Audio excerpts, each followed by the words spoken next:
வெண்பருத்தி நூலெடுத்து வாய் வெடிச்ச பூவெடுத்து நான் அணிஞ்சிட தொடுத்து வச்ச நடினமான மாலை இது.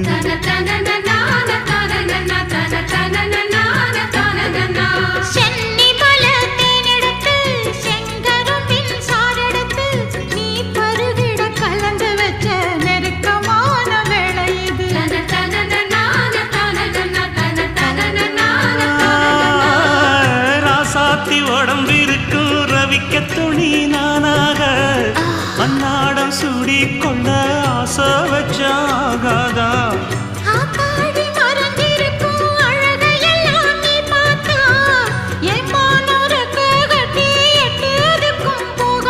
அடிச்சி சக்கரையே எட்டி நீயும் நிக்கிறியே நான் ஏங்கி ஏங்கி பார்க்கிறப்போ ராமி